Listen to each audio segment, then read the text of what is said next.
నమస్తే. Welcome to రా talks KS Sharma.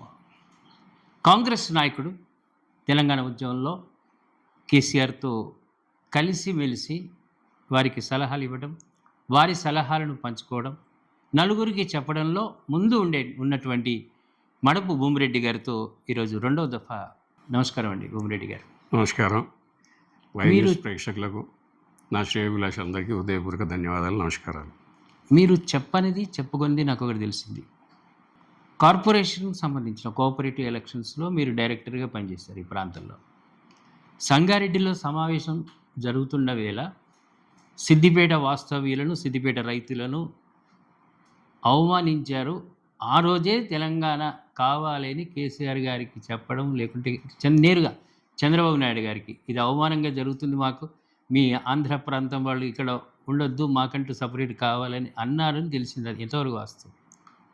వాస్తవమైన విషయం, జరిగినటువంటిది కూడా యథార్థం. అది బ్యాంకులు అప్పులు ఇచ్చి రైతుల నుంచి వసూలు చేసుకునేటువంటి క్రమంలో పంటలు పండకపోతే రైతులు ఇబ్బంది పడి చెల్లించడంలో, ముఖ్యంగా సిద్దిపేట ప్రాంతం నీటి వనరులు లేక రైతు యొక్క వ్యవసాయాలు సరిగ్గా నడవకపోవడం వల్ల రైతులు అప్పులు తీర్చుకోలేనటువంటి పరిస్థితులనే నేను అప్పుడు బ్యాంక్ డైరెక్టర్గా ఎన్నిక కావడం జరిగింది.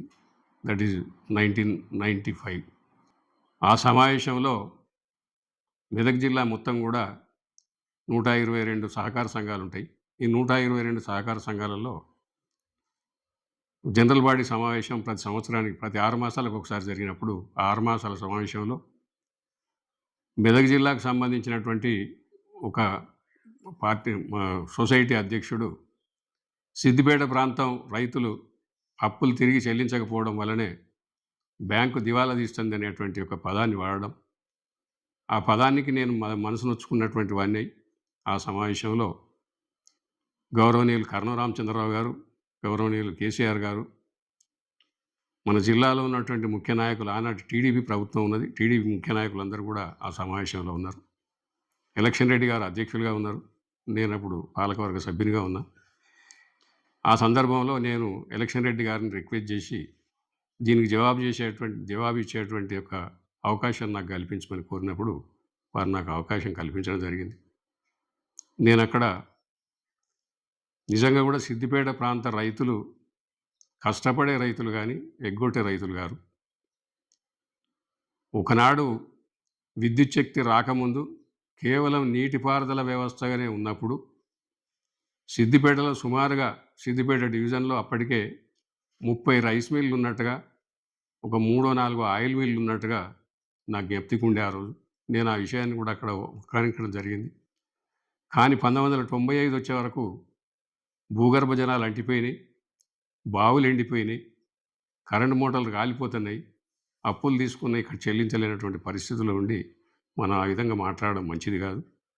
మెదక్ జిల్లాలో మెదక్ ప్రాంతం ఒకనాడు నిజాం కాలంలో ఇక్కడ ఒక మాంజరా ప్రాజెక్టు మీద నీటి వనరు ఏర్పాటు చేయడం ఒకటి, గౌరవనీయులు కర్నూలు రామచంద్రరావు గారి యొక్క కృషితోని ఒక షుగర్ ఫ్యాక్టరీ నిర్మాణం చేయడంతో, గౌరవనీయులు కొండలరెడ్డి గారు సమితి ప్రెసిడెంట్గా ఉండి ఆయన కొన్ని కాండసారి షుగర్ ఫ్యాక్టరీలను కూడా మెదక్ ప్రాంతంలో ఏర్పాటు చేయడం వల్ల ఇక్కడ రైతులు బాగుపడ్డారు. కానీ సిద్దిపేట ప్రాంతంలో ఇటువంటి వనరులు కల్పించకపోవడం వల్ల రైతులు దివాలా తీస్తాను, కానీ రైతులు దొంగలడం మంచిది కాదని చెప్తే, వాస్తవంగా ఆ రోజు నేను మాట్లాడినటువంటి సందర్భంలో కర్నూలు రామచంద్రరావు గారు నన్ను ఒకటి గదిరించి పెట్టడం జరిగింది. ఏంటంటే, మీరు విమర్శిస్తే బాగుంటుంది కానీ ఏం చేయాలో చెప్పమని అడిగాడు. అంటే నిజంగా కూడా మరి ఇక్కడ ఉన్నటువంటి సభికులందరూ కూడా, సభలో ఉన్నటువంటి పెద్దలందరూ కూడా మరి వాళ్ళకు కూడా అవకాశం కల్పించాలి దీనికి జవాబు చెప్పడానికి.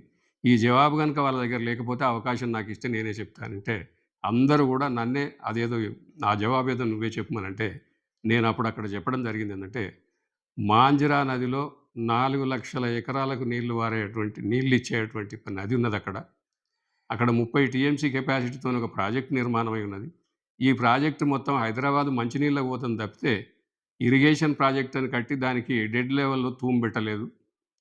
ఇది కేవలం ఇరిగేషన్ ప్రాజెక్ట్ అని పెట్టినరు, హైదరాబాద్కి మంచినీటిపై ఉపయోగపడుతుంది.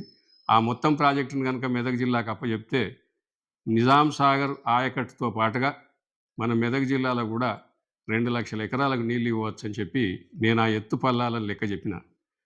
ఆ యొక్క మంజరా ప్రాజెక్టు 526 సీ లెవెల్‌లో ఉంటే, సిద్దిపేట ప్రాంతం కోమటి చెరువు 480లో ఉన్నదని చెప్పి నేను ఒక లెక్క చెప్పి, ఇదొక 100 కిలోమీటర్ల దూరంలో 100 మీటర్ల డౌన్‌లో ఉన్నప్పుడు గ్రావిటీగా వారేటువంటి అవకాశం ఉంది.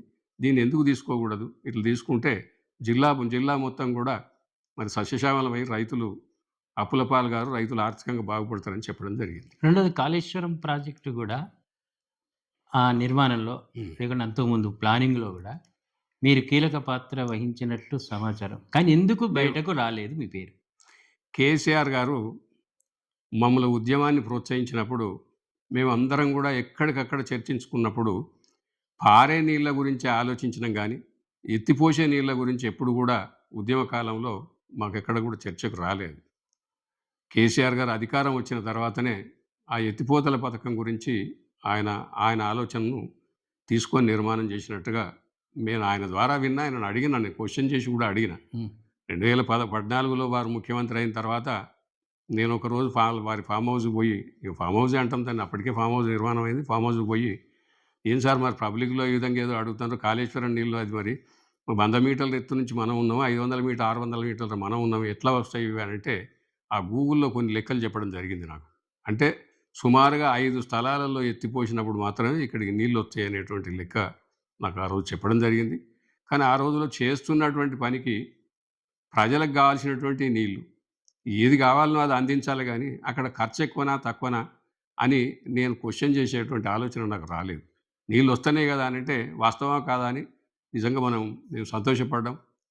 దానిలో గూడా నేను మొట్టమొదటిగా చెప్తానంటే, నీళ్ళొస్తున్నాయంటే సంతోషపడడం వల్ల నేను ఒక్కడినే అని ఉదాహరణ చెప్పుకోవడానికి, ఒకనాడు మేము గజ్వేల్ కాన్స్టిట్యున్సీలో ఒక అందరం కలయికగా ఉండాలి, కార్యకర్తలం అందరం గూడా ఒక సమూహంగా ఉండాలి ఎప్పటికప్పుడు అని చెప్పి, నెలకు ఒక చిట్టి పెట్టుకున్నాం. హ్మ్. దాదాపు సుమారుగా అందులో ఒక 120 మంది సభ్యులుంటే, ఆ 120 మంది సభ్యులతో నేను ఒకరోజు ఒక ప్రతిపాదన పెట్టి, మల్లన సాగర్ టు మేడిగడ్డ అని మొట్టమొదటిగా సర్వీస్ తీసుకుపోయిన వాడిని నేనే. ఆ రోజు అక్కడ ఎందుకు తీసుకుపోయినామంటే, అరే ఇక్కడ చూపెడదాము, నేనంతా విన్నా, గూగుల్‌లో చూసినా ఈ విధంగా వస్తాయని, ప్రాక్టికల్‌గా చూడలేదు. చూడాలంటే మన ప్రాంతం ప్రజలు కూడా చూడాలి, మన కార్యకర్తలు చూస్తే ప్రజలకు చూపెడతారని చెప్పి, మొట్టమొదటిగా నేను అక్కడ పోతున్నాం అని చెప్పి హరీష్ రావు గారికి చెప్తే, ఆయన ఎందుకో ఒక విధంగా మమ్మల్ని ఒక 2 రోజులు నువ్వు పోస్ట్‌పోన్ చేసుకో.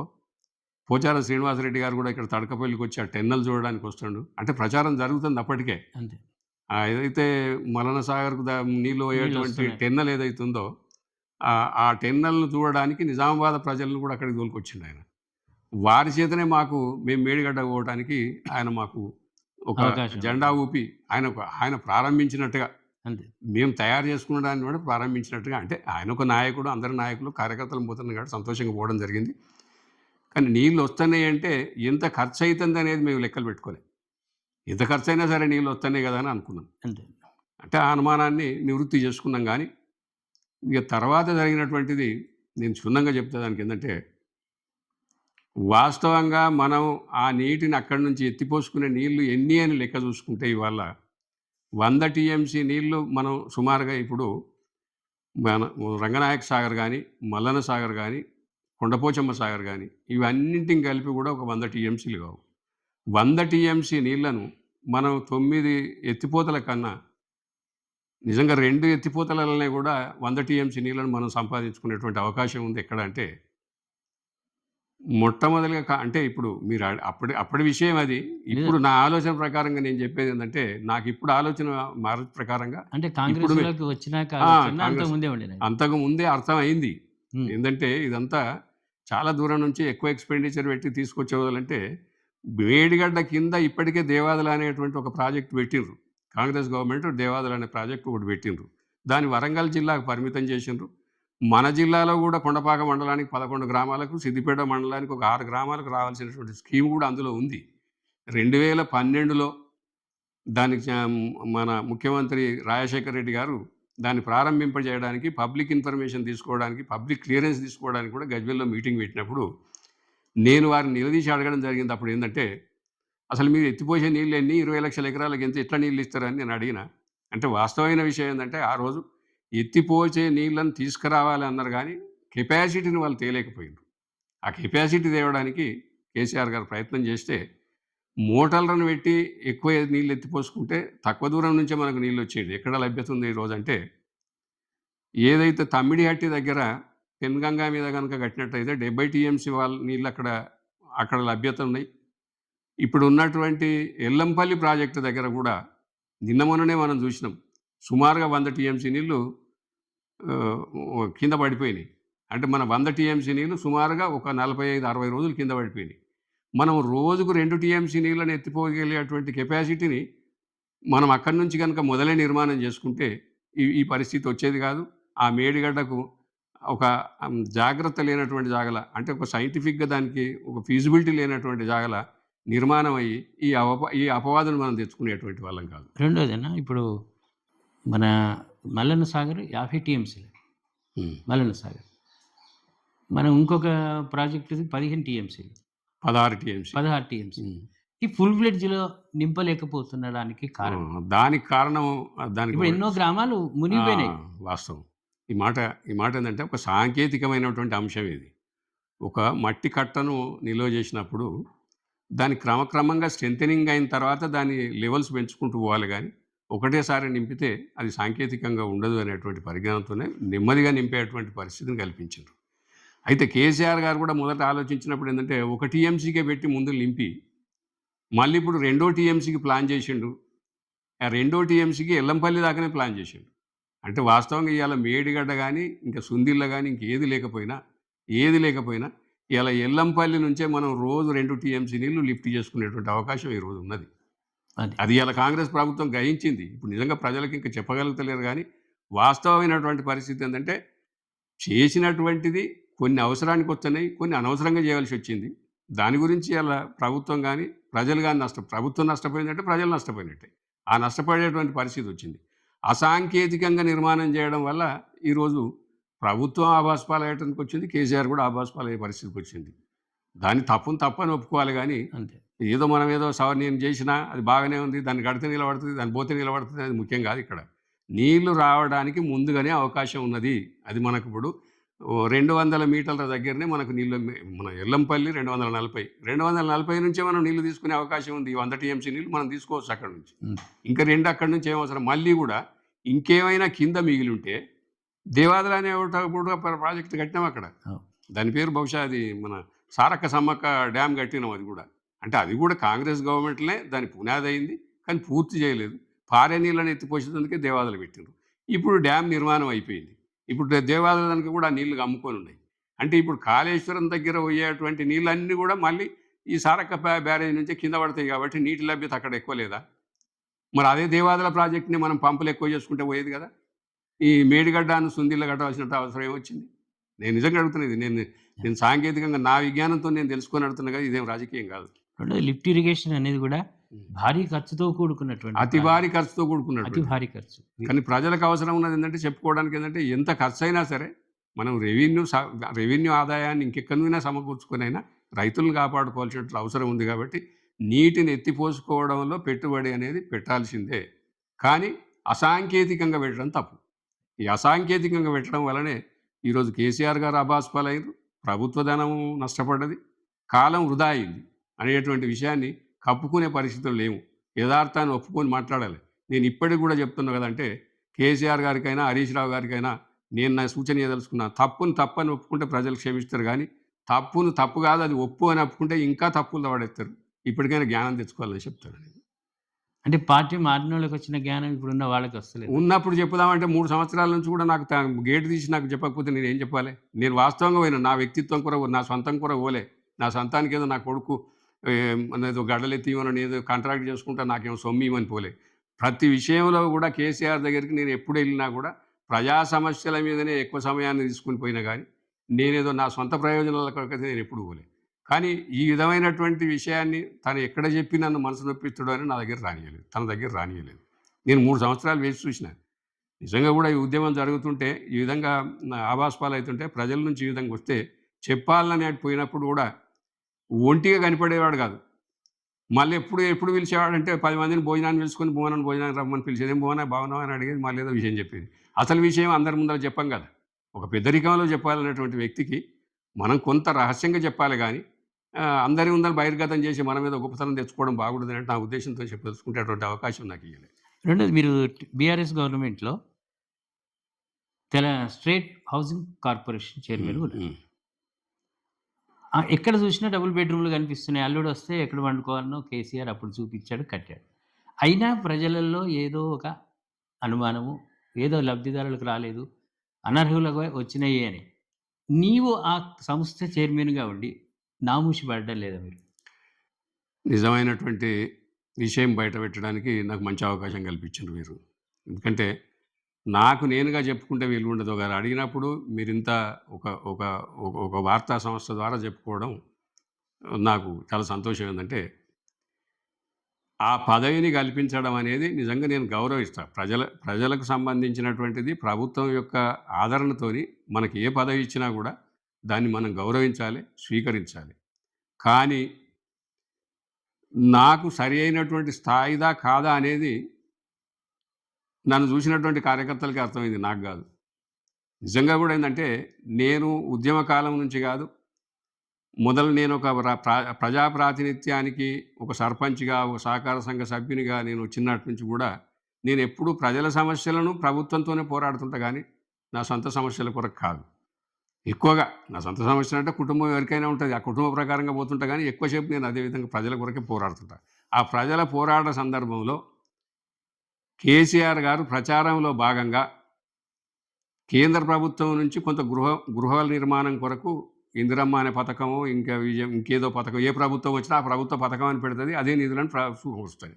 ఆ సమకూర్చేటువంటి దాన్ని ఇక్కడ ఉన్నటువంటి ప్రభుత్వాలు తనవిగా ఇక మేము రాష్ట్ర ప్రభుత్వమే చేస్తుంది అన్నట్టుగా చెప్పుకుంటారు. ఆ చెప్పుకునే క్రమంలోనే ఇది మనకు రేపు ఉద్యమానికి అవసరం, రేపు మన పార్టీకి అవసరం కాబట్టి కేసీఆర్ గారు కూడా ఒక ప్రణాళిక చేసి మనం ఈ విధంగా మనమే కట్టించి ఇస్తాము అనేటువంటి మాట చెప్పినప్పుడు కూడా నేను ఆ రోజులలో కూడా ఒక సలహా ఇవ్వడం జరిగింది. సార్ మీరు బాగానే ఆలోచిస్తారు కానీ ఎవరైనా మనం కట్టించి ఇస్తాము అని అంటే ఇవన్నీ కట్టించి మనం ఇయ్యలేము, సంతృప్తి పరచలేము. తన సొమ్మును కొంత అందులో నిర్మాణంలో దాటి ఉపయోగించుకున్నప్పుడే సంతృప్తిగా ఉంటారు. నిర్మాణం కూడా దానికి సక్రమంగా జరుగుతుంది అంటే అదంతా కాని పని. వెనకసిరి ఇందిరమ్మ ఒక ఇండ్లు ఎట్లయినాయి ఇప్పుడు కూడా అవి గట్లే అవుతాయి.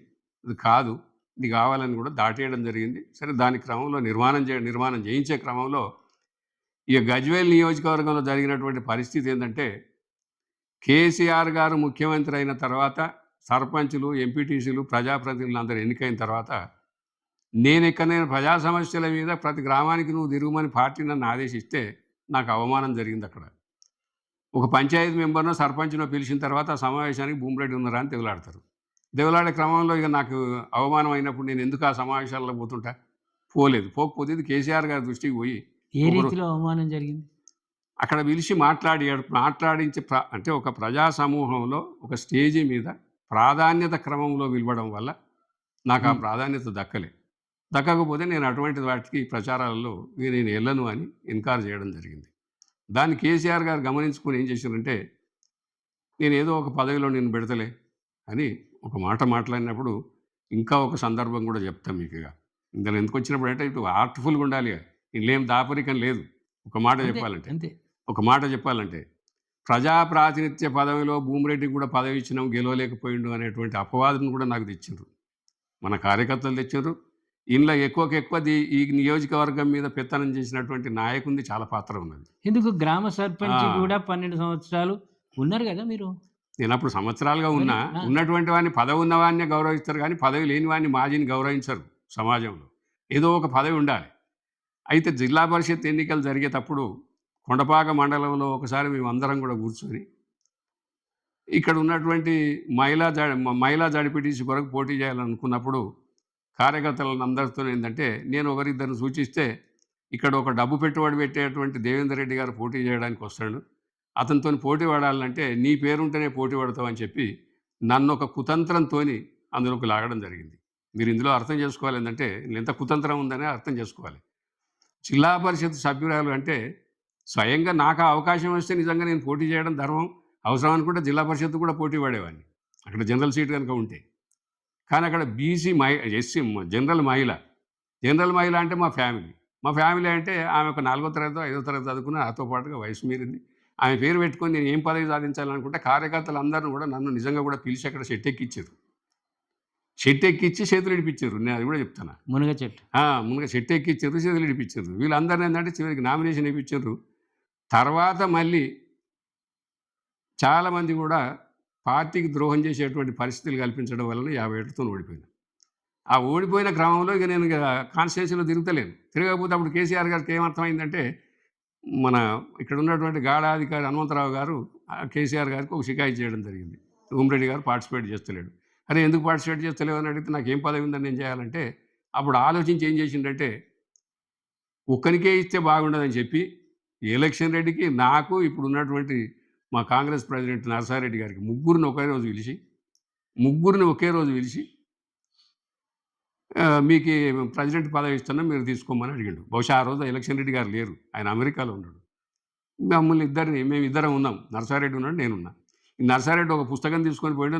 నాకు ఇచ్చిన పుస్తకం వాడు వారేసి, కేసీఆర్ గారు, నేను కేసీఆర్ అన్న మీరు నాకేం చెప్తావు, నువ్వు ఇచ్చిన పదవి ఏదో ఇస్తే కానీ నాకేమైనా బోయ పెట్టేదా ఏం పెట్టేదా అని చెప్పి అంటే, ఏదో నీకు పదవి ఇక్కడ ఒక గౌరవమైన ఒక పదవి ఉండి కాన్స్టిట్యున్సీలో నీకు ప్రాధాన్యత ఉండాలనేటువంటి ఉద్దేశంతో ఇస్తున్నా, కానీ నీకు తప్పకుండా నేను ఎమ్మెల్సీని చేయడానికి సిద్ధంగా ఉన్నా, మీరైతే దీన్ని నిర్వహించుండ్రి అని చెప్పినప్పుడు, సరే ఇక అటువంటిప్పుడు నేను కోరుకునేది ఏంటి, ఆ పదవి నీ ఇష్టం ఉన్న పదవి ఇవ్వమని అడిగిన.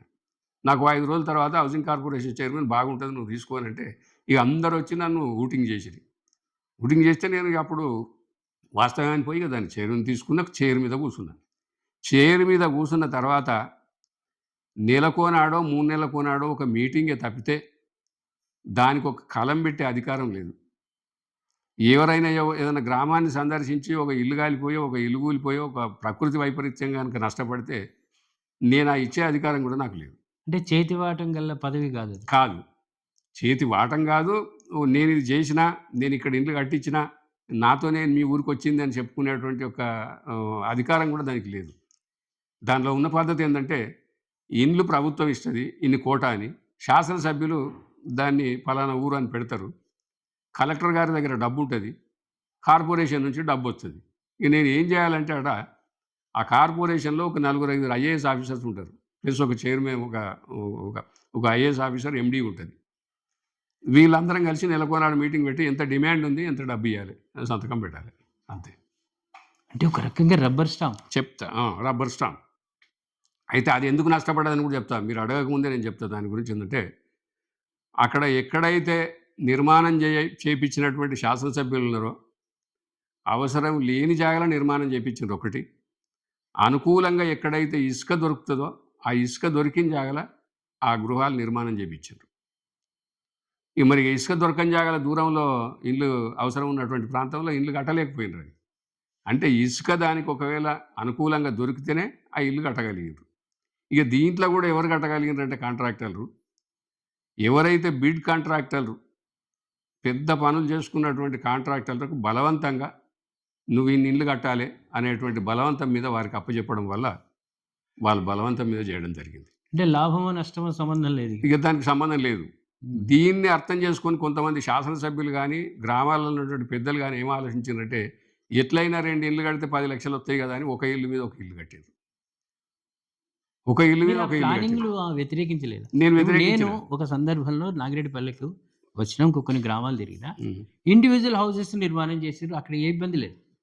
ఒక ఇంటి పైన ఇంకొక ఇల్లు నిర్మాణం చేయడం వల్ల పైన వాళ్ళకు వాటరు ఇంకడం కానీ, నాణ్యత ప్రమాణాలు, వాటిని మీరు ఇది అవసరం లేదు. ఒక అధికారిగా, ఒక హోదా గల పదవిలో ఉన్నప్పుడు వ్యతిరేకించలేదు. నేను వ్యతిరేకించినాం. గవర్నమెంట్కి రిపోర్ట్ కూడా చేసినాం. ఇగో అదే నన్ను దూరం పెట్టడానికి దగ్గరైంది. నేను రిపోర్ట్ కూడా చేసిన, డిస్కషన్ చేసి నాణ్యతా క్రమంలో జరగడం లేదు. ఇది కాంట్రాక్టర్లు కూడా, నేను ఏమంటానంటే కాంట్రాక్టర్లను కూడా మనం అక్కడ తిట్టాల్సింది కాదు. ఒక కాంట్రాక్టర్ అనేవాడు అసలు ఒక తెలివిగల కూలివాడు. 4 డబ్బులు మిగలకపోతే కాంట్రాక్టర్ ఏం పని చేస్తాడు? తనకు కనీసం 5 లక్షలు ఖర్చు పెడుతుందంటే 5,000 దాని మీద మిగిలాలి. 5,000 కాదు కానీ ఇంకొక 50,000 దాని మీద పడుతున్నాయి. ఇప్పుడు నా దగ్గర 2 BHK కట్టిపోయినటువంటి కాంట్రాక్టరు ఇక్కడ 40 కోట్ల రూపాయల కాలువ కాంట్రాక్ట్ తీసుకున్నాడు. ఆ కాంట్రాక్ట్ తీసుకున్నందుకు ఇప్పుడు 200 ఇళ్ళు ఆయనకు అప్పచెప్పడం జరిగింది. ఆయన ఈ ఇండ్ల మీద కనీసం అయినా కూడా ₹1 కోటి నష్టపోయింది ఇక్కడ 200 ఇళ్ళు కట్టి. ఎల్కట్టే, విశ్వనాథ్పల్లె, నాగిరెడ్డిపల్లె, ఖమ్మంపల్లె 3 జాగాలలో కట్టి ఆయన నష్టపోయిండు. మరి వేరే వాళ్ళు ఎట్లా లాభపడ్డారు అంటే, ఎక్కడైతే వాగుల ఇసుక దగ్గర దొరుకుతుందో అక్కడ వాళ్ళు కట్టగలిగారు. దూరం కట్టగలిగిన వాళ్ళు నష్టపడ్డారు. ఈ నష్టపడవలసింది నేనేమంటా అంటే, రైతులే గనక సరిగ్గా బెనిఫిషియరే గనక మొదలు మనం పేరు పెడితే, కొంత సొమ్మును వాళ్ళు ప్రోగు చేసుకునేవారు, నాణ్యత నిర్మాణం చేసుకునేవాళ్ళు. ఇక ఇదే పద్ధతిని రిహాబిటేషన్‌లో కూడా ఈరోజు గజ్వేల్‌లో దాన్ని అదే పద్ధతి అవలంబించడం వల్ల ఈరోజు నిజంగా ఈ నిర్వాసితులైనటువంటి రిహాబిటేషన్‌లో ఉన్నటువంటి గజ్వేల్‌లో కట్టినటువంటి ఇండ్లు కూడా అదొక నాణ్యతా క్రమంలో లేకపోవడానికి కారణం కూడా దాని యొక్క ఎస్టిమేట్ సరైనటువంటి పద్ధతులు లేకనే అది నష్టపడ్డది. ఇప్పుడు కాంగ్రెస్ ప్రభుత్వంలో ఉన్నారు మీరు. వీటిపైన ఎంక్వైరీ చేయడానికి ఒకవేళ ప్రభుత్వం ముందుకొస్తే నీకున్నటువంటి అనుభవంలో దానికి ఆధారం సూచనలు ఇవ్వడానికి ఎంక్వైరీ చేయడానికి ఆధారం ఏముంది దాంట్లో? ఉసుక పోసిండు, స్టీల్ పోసిండు, నిర్మాణం చేసిండు. దానికి ఇంకేం చేస్తాడు? బిల్లు ఇచ్చిండు, తీసుకుపోయిండు. నిర్మాణం చేసి ఏం చేస్తావు అది? దానిలో ఉన్న ఎస్టిమేట్ తప్పు. ఇప్పుడు ఒక ఒక ఒక అంచనా వేసేటప్పుడు దానికి ఎస్ఎస్ఆర్ రేట్స్ ఉంటాయి. ఎస్ఎస్ఆర్ రేట్స్ ప్రకారంగా దాన్ని చేయలే. నీకు 5 లక్షలు ఇస్తావు, నువ్వు 50 గజాలు కట్టాలి, అంతే చెప్పిన దానిలో. ఇక దానికి ఇంకేం యాక్షన్ తీసుకుంటావు? దాని మీద ఎవరి మీద యాక్షన్ తీసుకుంటావు? ఆధారాలు లేని నిర్మాణం. దానికి ఒక అగ్రిమెంటు, దానికి ఒక పద్ధతి లేదు. నిజంగా చెప్పాలంటే దానికి ఒక పద్ధతి లేదు. ఇక ఇవన్నీ ఎందుకు ఖర్చు పెట్టినరు అని అంటే, వాస్తవంగా చెప్పాలంటే 2 BHK పేరు మీద తీసుకున్నటువంటి అప్పు తీసుకున్నారు. ఎక్కడెక్కడ ఏ సంస్థల నుంచి అప్పు తీసుకోవాలని ఆ సంస్థల నుంచి తీసుకున్నారు. ఆ సంస్థలకు ఆ అప్పును వినియోగించలే. వాటిని మళ్ళీ డైవర్షన్ చేసి ఇంకో విధంగా వినియోగించుకున్నారు. అసలు నిజంగా చెప్పాలంటే టీఆర్ఎస్ ప్రభుత్వం, కేసీఆర్ ప్రభుత్వంలో ఒక బడ్జెట్కు ఒక విధానం లేదు. ఆ విధానాన్ని అన్నీ కూడా అతిక్రమించడే. రెండోదన్న ఇప్పుడు దాన్ని ఎవరి మీద యాక్షన్ తీసుకుంటారు? నేను మళ్ళీ మాట చెప్తా. మొన్న మన ఇరిగేషన్ ప్రాజెక్టు మీద దాని ఎంక్వైరీ కమిషన్ వేసి పెట్టినటువంటి మన జడ్జి గారు, నా పేరు బహుశా జ్ఞప్తికి లేదు నాకు, వారు ఒక మాట అన్నారు, నాకు ఆ మాట జ్ఞప్తికి ఉంది. ఇవాళ ఇరిగేషన్ ప్రాజెక్టు మీద తప్పు చేసిన వాళ్ళ మీద యాక్షన్ తీసుకుంటే అసలు డిపార్ట్మెంట్లో ఇక మనిషే మిగిలడు అన్నాడు ఆయన. డిపార్ట్మెంట్లో ఏ ఉద్యోగి మిగిలడు అన్నాడు. అందరూ తప్పు చేసిన వాళ్ళే. ఎవరికి తప్పు ఇక్కడ? అంటే నేను అనే మాట ఏంటంటే ప్రభుత్వాందే తప్పు, అక్కడ ఉన్నటువంటి ఉద్యోగులు తప్పు కాదు, ప్రభుత్వ పాలసీయే తప్పు. ఇంకెవరి మీద యాక్షన్ తీసుకుంటాను? 2 BHK కూడా అదే పద్ధతిలో జరిగింది, అదే పద్ధతిలో నిర్మాణం జరిగింది. 2 BHK పద్ధతిలో నీ హైదరాబాద్లో బిల్డింగ్లు కట్టినరండి. ఎట్లా కట్టినరు వీళ్ళు? దాంట్లో ఉన్నటువంటి కుతంత్రం ఏందో నేను చెప్పాలి కదా, ఇలా తెలవాలి. నిజంగా వైపు ప్రేక్షకులకు తెలవాలి. దాంట్లో ఎంత ఇసుక మాఫియా జరిగిందంటే, ఈ మల్లన్న సాగర్ ప్రాజెక్టు కానీ, కొండపోచమ్మ ప్రాజెక్టు కానీ సీపేజ్ కాకుండా కొంత ఇసుక ప్రొవిజన్ పెడతారు అందులో. ఆ ఇసుక ప్రొవిజన్కి ఒక హద్దు లేదు. దాన్ని తెచ్చేవాడేవాడు, తీసుకుపోయేవాడు, ట్రాన్స్పోర్ట్ చేసేవాడు, హద్దు లేదు. ఈ ట్రాన్స్పోర్ట్ ఇసుక అంతా ఎక్కడ పోయింది అని అంటే, హైదరాబాద్లో నిర్మాణం చేసేటువంటి యొక్క 2 BHKకు ఇక్కడ నుంచి ట్రాన్స్పోర్ట్ చేయడం జరిగింది. ఇంకేం ఆధారం ఉండాలి? ఇప్పుడు నేను చెప్తాను, బాహాటంగా చెప్తాను, నా మీద యాక్షన్ తీసుకుంటే తీసుకోమనండి. నేను అక్కడికి పోయి అడుగుతాను, ఎక్కడికి తెచ్చిన వారు కొడుక నువ్వు చెప్పుడా అని అడుగుతాను. నేను ఇసుక ఎంత తీసుకోబట్టింది, నువ్వు ఎక్కడికి తెచ్చినావు అని అడుగుతాను నేను. ఇవాళ మన ప్రాజెక్టుల మీద, మల్లన్న సాగర్ ప్రాజెక్టు మీద కానీ, కొండపోచమ్మ సాగర్ ప్రాజెక్టు మీద కానీ, లేదా రంగనాయక సాగర్ ప్రాజెక్టు మీద కానీ, ఇవన్నీ కూడా మట్టితో నిర్మాణం చేసినటువంటి వాటికి కొంత ఇసుక ప్రొవిజన్ ఉంటుంది దానికి, సీపేజ్ కాకుండా. ఆ ఇసుక ప్రొవిజన్ను ఒక ట్రిప్పు కట్ట మీద పోసినో లేదో ఒక 100 ట్రిప్పులు నీకు బయట తీసుకుపోయి పోసారు. అట్లాగా అవి నిర్మాణం చేయడం. ఇప్పుడు రూరల్ ప్లానింగ్ వేరు, టౌన్ ప్లానింగ్ వేరా? నా రూరల్ ప్లానింగ్కు టౌన్ ప్లానింగ్కు ₹1,00,000 డిఫరెంట్. దానికి 6 లక్షలు ఇచ్చారు, దీనికి 5 లక్షలు ఇచ్చారు. అదేంటంటే ఇసుక ప్రొవిజన్ ఇట్లా ఉంటుంది కాబట్టి అని ఇచ్చింది, అంతే, ఇంకేం లేదు అక్కడ. ఆ ఇసుకలో కనుక ఈ విధంగా మాల్ ప్రాక్టీస్గా జరగకపోతే అంటే ప్రభుత్వం నష్టపోయింది. ఎవరు నష్టపోయింది ఇక్కడ అంటే ప్రభుత్వం నష్టపోయింది. ప్రభుత్వంకి వచ్చే ఇన్కమ్ పోయింది. ఎవరు లాభపడ్డారంటే ప్రభుత్వం మీద పెత్తనం చేసేవాళ్ళు లాభపడ్డారు. ఇంకేం సాక్ష్యం కావాలి దీనికి? ఇది ప్రభుత్వ లక్షణం కాదు. 2 BHK నిర్మాణం చేయడంలో అది లక్షణం కాదు అని నేను బాటంగా చెప్పడం వల్లనే నాకు కేసీఆర్ గారు పాఠం పెట్టుకున్నాడు. వీడు పార్టీలోకి వెళ్ళి బయటకు పోతే బాగుండని చెప్పి నన్ను సోషల్ బాయ్కాట్ చేసిన దాన్ని మొన్నటి మీటింగ్లో చెప్పినా కదా నేను. ఇక ఇది జరిగింది. వీడు రెండోదన్న, టీఆర్ఎస్ గవర్నమెంట్ ఊహించని రీతిలో దెబ్బతింది. కాంగ్రెస్ గవర్నమెంట్ వచ్చింది. బట్టి విక్రమార్క కానీ, రేవంత్ రెడ్డి కానీ, ఉత్తమ్ కుమార్ రెడ్డి కానీ, దామోదర్ రాజనరసింహ కానీ, వీళ్ళందరూ అప్పుడు ఏమన్నారు ఎలక్షన్ల ముందు? మాకు ఖజానా సమృద్ధిగా ఉంది, పరిపాలన చేయడానికి నో చింత అన్నారు. ఇప్పుడు అధికారంలోకి వచ్చిన తర్వాత కేసీఆర్ లంక బిందెలు కడిగి పెట్టిండని అంటున్నారు.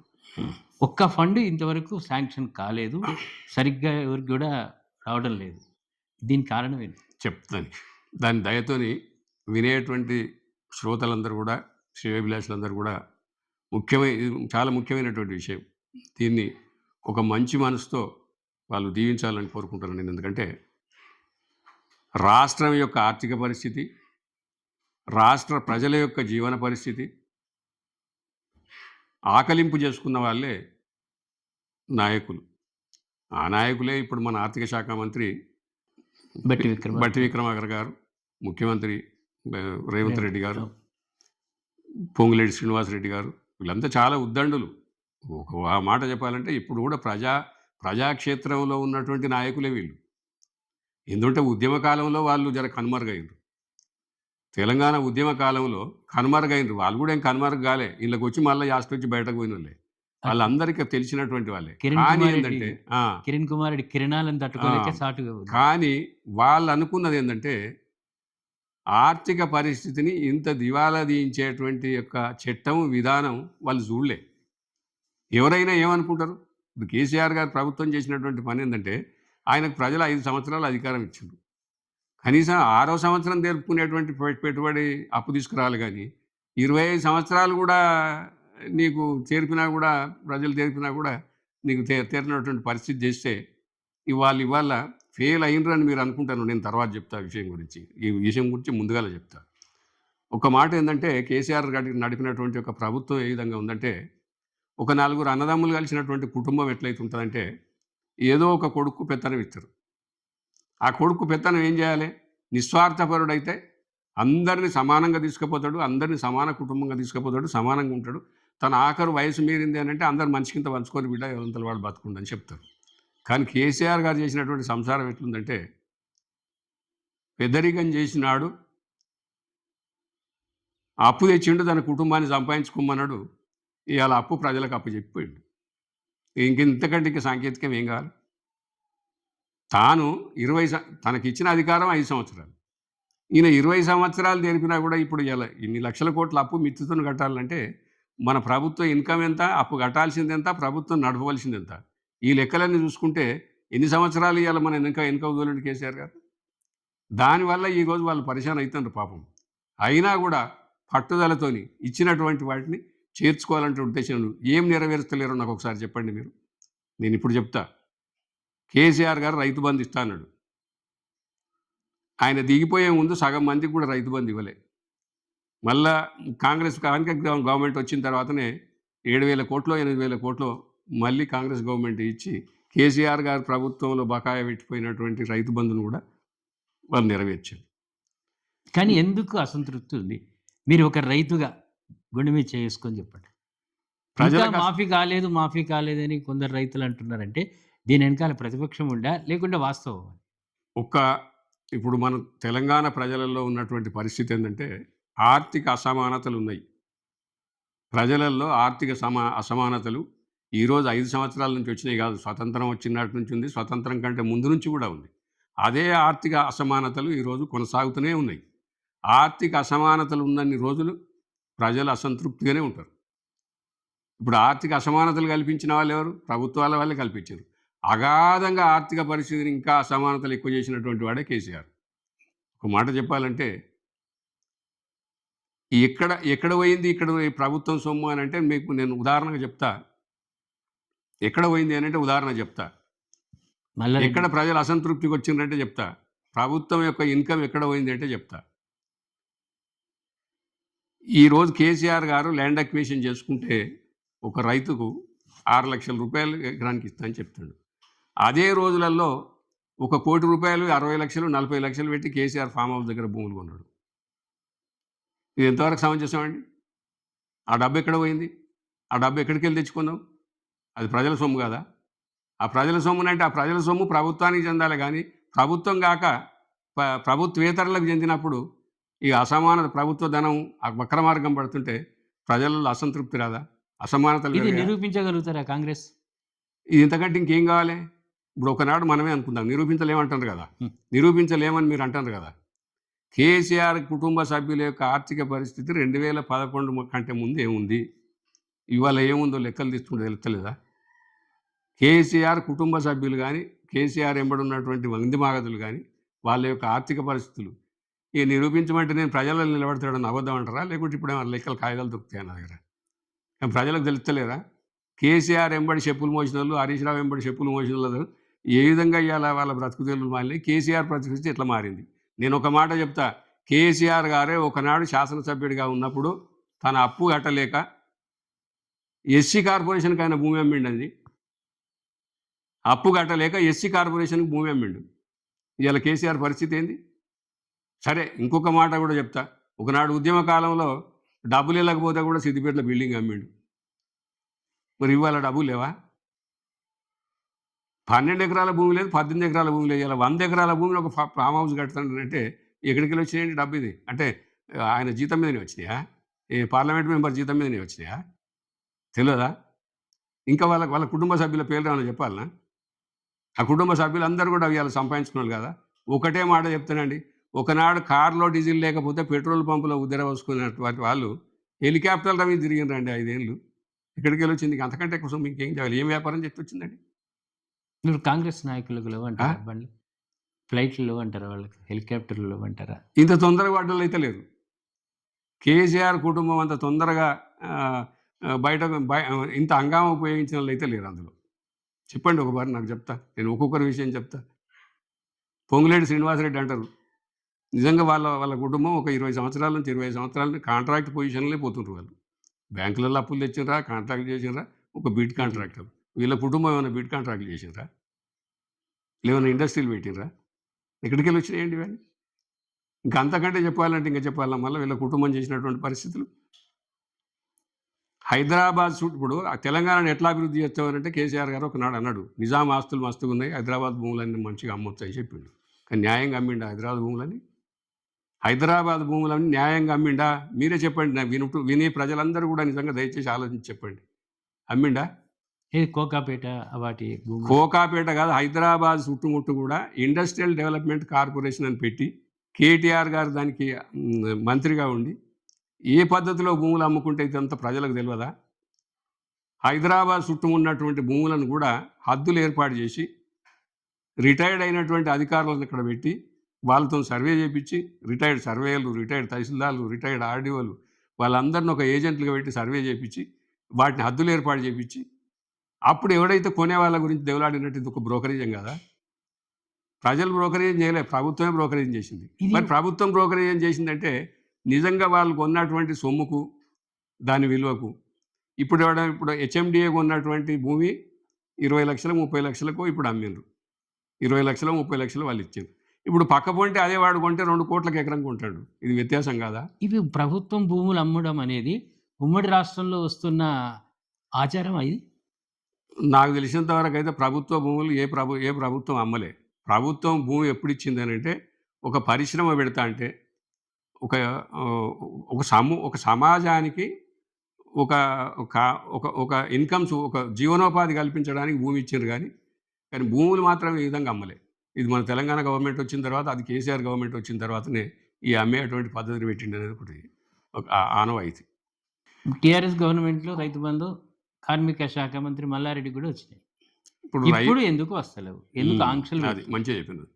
రైతు బంధు అనేది రైతుకు సహాయం చేయాలనేది ఏ ప్రభుత్వం అయినా రైతు గురించే ఆలోచించింది. రైతు అనేవాడే దేశంలో పేదవాడిగా బ్రతుకుతుండు. రైతు యొక్క కష్టమే ప్రజలకు అవసరం అనేది కూడా ఆనాడు నియంతృత్వ పాలన, రాచరిక పాలనలో కూడా ఉన్నది. రాచరిక పాలనలో కూడా నిజాం గవర్నమెంట్ తక్కువ లోన్లు ఇచ్చి కూడా అసలు లేని వాళ్ళకి మాఫీ కూడా చేసింది. వాడు అప్పు కట్టలేకపోతే మాఫీ కూడా చేసింది. అదే క్రమంలో అన్ని ప్రభుత్వాలు చేసుకుంటూ వస్తే కొంత దానికి ఆర్థిక స్తోమత పెరిగినా కొద్దీ దాన్ని అంకెలలో పెంచుకుంటూ పోయారు. దాన్నే కేసీఆర్ ₹1,00,000 అన్నాడు, ఒకనాడు 50,000 అన్నాడు, ఒకనాడు 5,000 అన్నాడు. ఇవాళ మేము అంతకంటే ఎక్కువ ఇస్తామన్నారు. మరి వాళ్ళు తెచ్చిన పథకాలను వీళ్ళు అన్నారు తప్పితే కొత్త పథకాలు 6 గ్యారంటీలు ఇంకేం గ్యారంటీలు లేండి. ఇప్పుడు కరెంటు బిల్లు మాఫీ అన్నాం.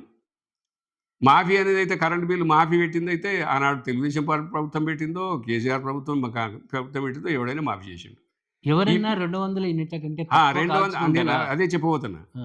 మళ్ళా ఇప్పుడు ఏమనిపించిందంటే రేవంత్ రెడ్డి గారికి, అరే వ్యవసాయ రుణమే కాదు ఇంకా కూడా రైతులు ఆర్థికంగా బాగుపడతలేరు కదా, ఈ మాత్రమన్న పేదవారికి కూడా ఇంకా కొంత చెందని వ్యవసాయ భూమి ఉన్నోనికి కరెంటు పుణ్యానికి వస్తుంది. ఇవాళ కనీసం కూలి చేసుకునేవాడికి కూడా ఇంట్లో కరెంటు ఫ్రీ ఇద్దాం మనం అని చెప్పి కూడా ఇవాళ ఆయన 200 యూనిట్ల వరకు కూడా మాఫీ అన్నాడు. మరి 200 చెప్పని పథకం కూడా చేసిండా లేదా? 200 మరి దీన్ని యూనిట్ల కంటే ఎక్కువ కాల్చుకుంటే డబుల్ ధర పడుతుందంటారు. ఒక కాంగ్రెస్ వాదిగా మీరు ఒప్పుకుంటారు దీన్ని ఖండిస్తారు. 200 యూనిట్ల కంటే ఎక్కువ కాలుస్తారండి. ఇప్పుడు నేనున్నా ఈడ 5 బల్బులు ఉన్నాయి, 5 ఉన్నాయి. నాకు అంత కూడా 9 యూనిట్లు 10 యూనిట్లు కాలేదు నాకు. 15 యూనిట్లు 20 యూనిట్ల కంటే ఎక్కువైతే కాలేదు. ఎవడు కాలుస్తాడండి అంతకంటే ఎక్కువ? 200 యూనిట్లు కావాలంటే నిజంగా కూడా ఎంత ఆర్భాటం ఉంటేనో 200 యూనిట్లు కాల్చగలుగుతాడు. ఇది చాలా ధైర్యమైనటువంటి పని రేవంత్ రెడ్డి గారు చేసింది, కాంగ్రెస్ ప్రభుత్వం చేసింది. మరి దీనివల్ల గ్రామీణ ప్రాంతాలలో ఉన్నటువంటి పేద రైతాంగానికి, పేద కూలీలకు, పేద కార్మికులకు ఎంత బ్రహ్మాండంగా ఉపయోగపడుతుంది. ఇలా కాంగ్రెస్ కార్యకర్తలు దాన్ని ఇవాళ బాహటంగా ఒక ధైర్యంగా ప్రజల్లో తీసుకుపోయేటట్టయితే ఇవాళ బీఆర్ఎస్ పార్టీ వాళ్ళు బజార్లో తిరగలేదు ఆ విషయంలో. ఎక్కడ మాఫీ చేయలేదండి. రైతు రుణమాఫీ చేసింది 2 లక్షల వరకు. రైతు బంధు ఇస్తూనే ఉన్నాడండి. నువ్వు చేసినటువంటి పనికి నువ్వు ఎగ్గొట్టిపోయినటువంటి దాన్ని ఇచ్చిండు. ఇప్పుడు తన కాలంలో ఉన్నటువంటి దాన్ని కూడా ఇప్పుడు ఇచ్చే ప్రయత్నం చేస్తాడు. ఇవాళ వరకు 3 ఎకరాలకు పడ్డదండి. ఇక ఇక్కడ ఆయన చేసిన తప్పు ఒకట, నువ్వు గుట్టలకు పనికిరాని వాటికి ఇంకా అవిటికి కూడా కాదు నేను చెప్తా. పాస్బుక్ ఉన్నది హైదరాబాద్లో ఉన్నాడు, ఇక్కడ భూమి లేదు. భూముల మీద పాస్బుక్ ఉన్నది కొందరికి, ఇక్కడ భూమి లేదు. వాళ్ళకు కూడా రైతు బంధు పడదండి. ఇక అటువంటి ఇప్పుడు దొరకబట్టాలా వద్దా? యోచన చేయడానికి ఇవ్వాలా? ఇది సంసారం కాదా? ఇది కుటుంబం కాదా? అంటే ఒక కుటుంబాన్ని వ్యవహారంగా నడుస్తున్నదేమో కాంగ్రెస్ ప్రభుత్వం. అంత నాదే సొమ్ము కాలం ఉన్న దినాలు ఖర్చు పెట్టుకొని పోతా అన్నదేమో కేసీఆర్ ప్రభుత్వం. ఈ రెండింటికి భేదం కదే. అంటే సాగులేని భూమిలోకి అంటే సాగులేని భూమి, సాగులేని కాదు, కాగితం మీదనే ఉంది భూమి కానీ భూమి మీద లేదు, అసలు లేదు. వాళ్ళకు కూడా పడుతుంది. పాస్బుక్లు ఉన్నాయి, వాళ్ళకి భూమి లేదు, ఇక్కడ భూమి లేదు, వ్యవసాయం లేదు. ఇవాళ లెక్కలు తీస్తారు అవి. మన అగ్రికల్చర్ డిపార్ట్మెంట్ వాళ్ళందరూ కూడా ఇవాళ తహసీల్ ఆఫీసులో కూర్చున్నారు. ఇటువంటి మా మెడ మీదకి వస్తున్నాయి ఏమున్నాయి అని కూర్చో తలకాయ పట్టుకుంటారు కేసు రెవెన్యూ డిపార్ట్మెంట్ వాళ్ళు. తప్పులు చేసినాయి కదా, ఇవన్నీ నీ పరిపాలన చేయాల్సింది కదా ఇది. అంటే ఒక రకంగా ప్రభుత్వ దోషం ఇది, అధికారుల యొక్క డబ్బుకు ఆశపడి చేసినాయి. ఇప్పుడు నేను ఒక మాట అంటాను ఇక్కడ, అంటే అసలు ఈ దేశమో రాష్ట్రమో గ్రామమో ఇది ఒక కుటుంబమే. తప్పెవరిదండి? తప్పెవరిదైనా అందరిది. ఉద్యోగి తప్పు చేసినా మనదే, నాయకుడు తప్పు చేసినా మనదే, ప్రజలు తప్పు చేసినా మనదే. దీన్ని ఎట్లా సవరించుకోవాలనేది జ్ఞానం, కానీ ఎట్లా సవరించుకోవాలని ప్రభుత్వ లక్ష్యం, ప్రభుత్వ కర్తవ్యం. దాన్ని ఎవరి మీదనో నెపం మోపి మనం కాలం గడుపుకోవడం కాదు. తప్పు జరిగింది అంటే దాన్ని సవరించాలి, దాన్ని సక్రమంగా చేయాలి. ఇలా కాంగ్రెస్ పార్టీ ప్రభుత్వం చేస్తున్నది ఏంది? నువ్వు అక్రమమో సక్రమం, నీకు అసలు దాని విచక్షణ జ్ఞానం లేకుండా నువ్వు పంచిపెట్టడం వల్ల సరి అయిన వాళ్ళకు లాభం చెందలే, అవసరం లేనటువంటి వాళ్ళు లాభం చెందింది. ఇవాళ దాన్ని ఇలా పరిశీలన చేసుకుంటూ పోతే అవసరం ఉన్నటువంటి వాళ్ళకి లాభం చెందుతుంది. ఇప్పుడు ఎక్కడికి వెళ్ళి ఇచ్చిండానంటే అందులో మిగిలించుకొని ఇల్లు ఇచ్చాడంటే తప్ప, అక్రమం ఉన్నటువంటి వాళ్ళకి ఇవ్వకుండా సక్రమం ఉన్నటువంటి వాళ్ళకి ఇచ్చాడు. సక్రమం ఉన్నటువంటి వాళ్ళకి ఇంకో 2000 ఎక్కువ ఇచ్చాడు తప్ప. మరి ఎక్కడి నుంచి తీసుకురావాలంటే నీ అక్రమాలను అరికట్టాలి, సక్రమానికి ఎక్కువ చేయాలి. ఇది వ్యవహార లక్షణం కదా. కేసీఆర్ గారి కంటే రేవంత్ రెడ్డి గారు చాలా గొప్పోడు కదా ఇందులో. ఇప్పుడు ఈ సంవత్సరం దాటిపోతుంది, మళ్ళా పాత ప్రభుత్వం తప్పులు తీసుకుంటూ గడపడమేనా? ఏమైనా ముందు చూపుతోటి సంక్షేమ కార్యక్రమాలు అమలు చేసే అవకాశం ఉందా? తప్పులు ఎత్తి చూపడం అనేది వేరు, తప్పుల్ని సవరించుకుంటూ పోవడం అనేది వేరు. తప్పుల్ని ఎత్తి చూపడానికి అవకాశం ఇస్తుంటే ప్రతిపక్ష పార్టీ యొక్క కర్తవ్యం ఏంది? తప్పు జరిగినా సవరించుకునేటువంటి సూచన చేయాలి, కానీ తప్పును తప్పించుకోవడానికి నువ్వు తప్పు చేసినటువంటి మాట మాట్లాడుతుంటే ఇక దాన్ని ఎదురు మాట మాట్లాడడంలో కూడా వెనుక పోతే ప్రజలు ఏమనుకుంటారు? అక్కడ వీళ్ళు తప్పు చేసి పట్టినే సప్పు చెప్పుకుంటారు అనుకోవాలి కదా. అందుకొరకు నేను ఇప్పటికే విజ్ఞత చెప్తున్నా, అంటే కేసీఆర్ గారు కానీ బీఆర్ఎస్ పార్టీ నాయకులకు కానీ నేను ఇప్పటికీ చెప్తున్నా, తప్పు ఒప్పుకోండి, తప్పు జరిగిందాన్ని సవరించేటువంటి సలహా ఇవ్వండి, తప్పకుండా ప్రజలు క్షమిస్తారు. కానీ తప్పుగానే మీరు కాదు అని మీరు నిరూపించుకోవాల్సుకుంటే మిమ్మల్ని ఇంకా తొందరగా పొందబెడతారు, ఇంకా 4 రోజులు కూడా ఉంచారు. ఎంత టైం పడుతుండొచ్చు కాంగ్రెస్కు మళ్ళీ ఎన్నికలలో ఫుల్ ఫ్లెడ్జ్లో కార్యక్రమాలను ప్రజల్లోకి తీసుకెళ్ళడానికి? ఇక అది ఆర్థిక పరిస్థితిలో ఉన్నటువంటి ఆర్థిక శాస్త్రవేత్తలు చెప్పాలి, కానీ నా పరిధిలో మీకు కూడా కొంతవరకు ఉంది కదండి. అన్నంత వరకు ఇప్పటికే కొంత అగాధాన్ని పూడ్చలేకపోయింది, కానీ ఇన్కమ్ పెంచుకునేటువంటి పరిస్థితి చేసుకుంటారు. ఇన్కమ్ పెరుగుతుంది కూడా. జనంలో ఈ సంవత్సరం ఒక రూ. 1,00,000 బడ్జెట్ వస్తే వచ్చే సంవత్సరం 2,00,000 బడ్జెట్ కూడా రావచ్చు. ఆ బడ్జెట్‌లో కొంత అప్పులకు పోను ఎంతో కొంత మిగిలేటువంటి పరిస్థితికొస్తుంది. అంటే సుమారుగా ఇంకొక సంవత్సర కాలం పడితే గానీ మనం ఒక విధానంలో గట్టెక్కుతది. అనుకున్న మాటలు నిలబెట్టుకోగలుగుతారు.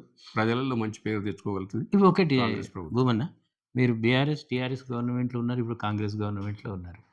ఒక ప్రభుత్వం తన ఆదాయాన్ని పెంచుకోవాలంటే వైన్స్ ద్వారా, మద్యం ద్వారా ఒకటి, పోలీస్ శాఖ ద్వారా ఎక్కడ దొరికితే అక్కడ ఫోటోలు తీయడం అదొకటి. ఈ వీటి మీద, భూముల మీద. దేంట్లో ఇప్పుడు వాళ్ళ ముందు చూపు దేంట్లో? ఎందుకంటే రియల్ ఎస్టేట్ వ్యాపారం పూర్తిగా దెబ్బతినిపోయింది.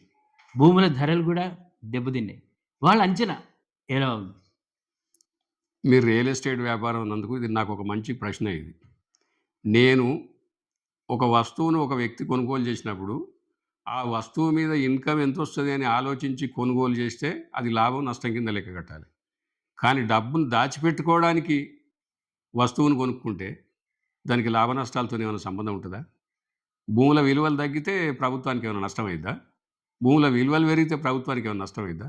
ఇది ప్రజలకు, కొనుగోలుదారులకు సంబంధించినటువంటి విషయం గానీ, ఇది ప్రభుత్వానికి సంబంధించినటువంటి విషయం కాదు. భూముల ధరలు పడిపోవడం, భూముల ధరలు హెచ్చడం అంటే. నేనొక మాట ఖచ్చితంగా చెప్తా కదంటే ఇప్పటికైనా డబ్బు దాచుకున్నటువంటి ప్రజలు ఎవరైనా సరే, మీరు భూముల మీద పెట్టుబడి పెట్టాలంటే న్యాయమైనటువంటి ధరకు కొనుక్కోండి. మీ దగ్గర ఉన్నంత డబ్బు వరకు కొనుక్కోండి. దానికి సరైనటువంటి టెక్సు ప్రభుత్వానికి వచ్చినాడే ప్రభుత్వం లాభపడుతుంది. ఇవాళ భూముల ధరలు పెరిగిపోతే నీ ప్రభుత్వానికి ఏమొస్తుందండి? నువ్వేమైనా కొనుగోలు మీద ఏమైనా రిస్ట్రిక్షన్ పెడుతుందా ఏ గవర్నమెంట్ అన్నా? ఇగో కేసీఆర్ గారు చేసినటువంటి తప్పు కూడా ఇదే. కేసీఆర్ గారు చేసినటువంటి తప్పే నేను ఇవాళ కాంగ్రెస్ ప్రభుత్వం కూడా చేయదని అనుకుంటున్నా. ఎందుకంటే నాకు అవకాశం వస్తే నేను అది కూడా నేను చెప్పగలుగుతా. ఎందుకంటే కొనుగోళ్లలో నల్ల డబ్బును దాచిపెట్టుకునే విధంగా దీన్ని రద్దు చేయాలి. నల్ల డబ్బును ఒక వస్తువు రూపకంగా కొనుక్కోవడంలో ఈ వ్యాపారాన్ని కనుక మనం ప్రోత్సహిస్తే ఇది ప్రజలకు నష్టమే కానీ లాభం కాదనేటువంటి అయితే నా వ్యక్తిగత అభిప్రాయం. ఇది ఇంకా ఆర్థిక శాస్త్రవేత్తలు ఎవరైనా దాన్ని కనుక్కోవాలి. ఇవాళ ఒక ఎకరం భూమి ₹1,00,00,000 పెట్టి కొనుక్కుంటున్నామంటే ఆ ₹1,00,00,000 మనకి ఎన్ని సంవత్సరాల దాని పంట తీరుతుంది? తీర్తలేదు అక్కడ. డబ్బును దాచిపెట్టుకోవడానికి కొనుక్కుంటాం. ఆ డబ్బును దాచిపెట్టుకుంటే ప్రభుత్వానికి సంబంధం ఏముండదు. నీకు నువ్వు పెట్టెలో పెట్టుకుంటే మురిగిపోతుంది. డబ్బు నువ్వు భూమి మీద పెట్టుకుంటే మురిగిపోతుంది. దానివల్ల రేట్లు పెరుగుతున్నాయి, పడిపోతున్నాయి అనుకుంటే ప్రభుత్వానికి ఏం సంబంధం? ప్రభుత్వానికి వచ్చేదేంది? దాంట్లో వల్ల పోయేదేంది? నువ్వు ఇంకా న్యాయమైనటువంటి రేటు కనుక కొనుక్కుంటే ట్యాక్స్ కట్టాలి. దానికి ఒక స్టాంప్ డ్యూటీ పెరుగుతుంది. దానివల్ల ప్రభుత్వానికి లాభం వస్తుంది. అదే నిజంగా కూడా ఈరోజు భూముల వ్యాపారం మీద ప్రభుత్వానికి లాభం రావాలంటే కొంత మనం ఈ రేట్లను కంట్రోల్ చేయడం, దాన్ని సరి అయినటువంటి విధానం మీద కొనుగోలు చేపించేటువంటి పద్ధతి పెట్టడమే మంచిది. రెండోది, నేను నిజంగా శాసనసభ్యుని అయితే మొట్టమొదటిగా అదే మాట్లాడుతుంటే శాసనసభలో మొదలు భూముల మీద రిస్ట్రిక్షన్ తీసేయండి, సెల్ఫ్ డిక్లరేషన్ ఇచ్చి వాళ్ళు కొనుగోలు చేయాలని చెప్తుంటే. ఏదో ఒకటి.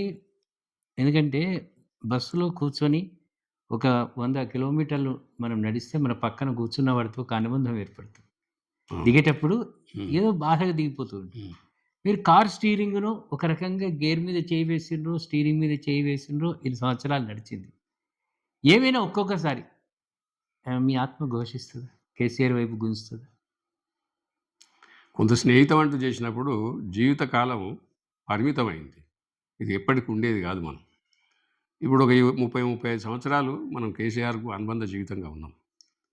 వ్యక్తిగతంగా ఎప్పుడు కూడా ప్రేమాభిమానాలు ఉంటాయి నాకు. కానీ ఒకవేళ పరిపాలన పరంగా పార్టీ పరంగా వచ్చినప్పుడు వ్యతిరేకించినంత నాకు వ్యక్తిగతంగా కేసీఆర్ మీద ఎప్పుడు కూడా నేను ఒక భావాన్ని, ఒక ప్రేమ భావాన్ని ఉంచుకుంటా. కానీ నేను శత్రుభావాన్ని ఎప్పుడు ఉంచుకోను. మీరు కూడా ఇప్పుడు చూస్తున్నావు, మేము బాల్యంలో దిగినటువంటి ఫోటో ఉన్నది. నేను దాచిపెట్టుకోలే, తీసేయలే. రేవంత్ రెడ్డి గారి ఫోటో కూడా అక్కడ ఉంది, నేను దాచిపెట్టుకోలే. దానికి దీనికి ఏం సంబంధం? ఇప్పుడు ఎటు పార్టీలలో ఉన్నటువంటి వాళ్ళు ఇంకో పార్టీని మనం సహించుకోమా? కానీ వ్యక్తిగతంగా నేను కేసీఆర్ గారిని వాస్తవంగా గౌరవించుకుంటున్నాను. విధానం మీద వ్యతిరేకిస్తా, ఆయన యొక్క పరిపాలన విధానం మీద వ్యతిరేకిస్తా, రోజు జరిగేటువంటి దినచర్యలలో కూడా నేను వ్యతిరేకిస్తా.